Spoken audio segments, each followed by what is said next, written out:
Good morning प्यारे बच्चों। क्या हाल चाल। आशा करता हूँ आप लोग बहुत अच्छे होंगे। तो मेरे प्यारे बच्चों, आज का जो हमारा टॉपिक है SN1 और SN2 में अभिक्रिया में अंतर। प्यारे बच्चों, ये अभिक्रिया क्या होती है, इसमें हम अंतर समझते हैं आज, है ना। SN1 और SN2 अभिक्रिया में क्या अंतर होती है। प्यारे बच्चों, यह अभिक्रिया, है ना, मोस्ट तो नहीं कह सकता, ज़्यादा मोस्ट है, लेकिन जो इसका अंतर है ये बहुत ही इम्पोर्टेंट है।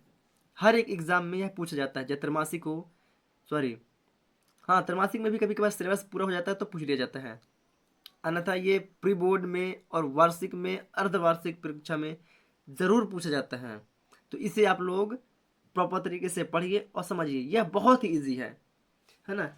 इसमें ऐसा कुछ है ही नहीं कि इसे समझाया जाए, है ना। तो डायरेक्टली मैं आप लोग को लेकर चलता हूँ अपनी नोट्स कॉपी पर, और आप लोग इसे वीडियो को रोक के लिखते भी चलिएगा और समझते चलिएगा। तो चलिए हम देखते हैं इसका अंतर क्या होता है। तो ये रहा बच्चों, हमने दो भागों में डिवाइड कर लिया है। तो इसका पहला अंतर क्या है बच्चों, कि यह अभिक्रिया दो पदों में संपन्न होती है। जो SN1 अभिक्रिया होती है, यह कितने पदों में संपन्न होती है, यह अभिक्रिया दो पदों में संपन्न होती है। और जो SN2 अभिक्रिया होती है, यह क्या होती है, यह अभिक्रिया एक ही पद में संपन्न होती है। किसमें, यह अभिक्रिया एक ही पद में संपन्न होती है। चलिए बच्चों, अब देखते हैं इसका दूसरा पॉइंट।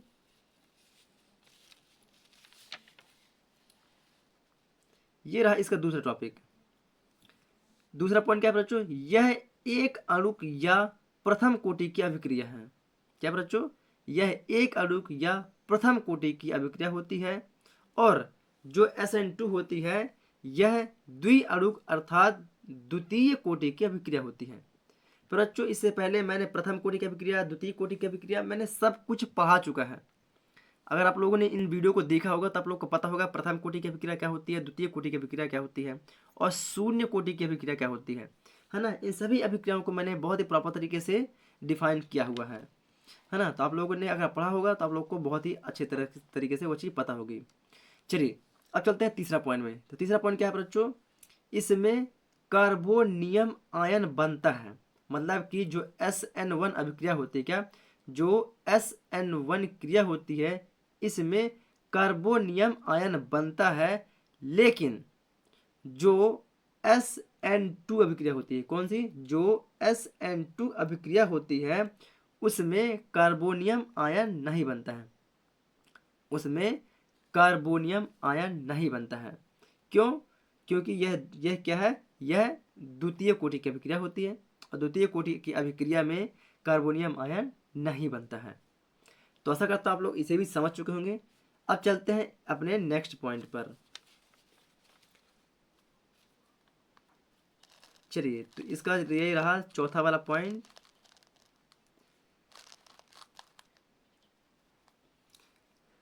चौथा पॉइंट क्या है इसका, संक्रमण अवस्था नहीं होती है। SN1 अभिक्रिया में संक्रमण अवस्था नहीं होती, और SN2 अभिक्रिया में इसमें संक्रमण अवस्था होती है। इसमें संक्रमण अवस्था होती है। आप लोग वीडियो को रोक के लिखते चलिएगा, है ना, प्रॉपर तरीके से। चलिए, इसका जो पांचवा पॉइंट है कुछ इस प्रकार है कि यह आयनिक होने के कारण, क्या, यह आयनिक होने के कारण यह तीव्र वेग से संपन्न होती है। और जो SN2 अभिक्रिया होती है, यह अपेक्षाकृत, मतलब SN1 से जो SN2 की अभिक्रिया होती है, इसे थोड़ा मंद गति में संपन्न होती है। संपन्न होती ये भी अभिक्रिया है, लेकिन इसके चाल से यह धीरे संपन्न होती है। SN2 अभिक्रिया जो होती है, SN1 अभिक्रिया से थोड़ा मंद गति में संपन्न होती है। किसमें, थोड़ा मंद गति में संपन्न होती है। तो आशा करता हूँ पर बच्चों आप लोग को इन अभिक्रियाओं के बारे में भी पता होगा, है ना। अगर पता होगा तो आप लोग SN1 और SN2 अभिक्रिया को प्रॉपर तरीके से इन दोनों में अंतर कर पाएंगे। चलिए, वैसे भी मैंने इतने इजीली तरीके से इन अभिक्रियाओं का अंतर बताया है कि आप लोग को एक बार बस पढ़ने की जरूरत है, बाकी ऑटोमेटिक ये दिमाग में चढ़ जाएगा कि SN1 और SN2 अभिक्रिया में क्या अंतर होता है। तो चलिए बच्चों, अगर आप लोग को यह चीज़ समझ में आ गया है तो वीडियो को लाइक करें, और चैनल पर नए हैं तो चैनल को सब्सक्राइब करके हमारे बेल आइकन को दबा लें, ताकि आने वाली वीडियो की नोटिफिकेशन आप लोग को मिलती रहे। चलिए फिर बच्चों, मैं मिलूंगा आप लोग को एक न्यू वीडियो के साथ। तब तक के लिए जय हिंद।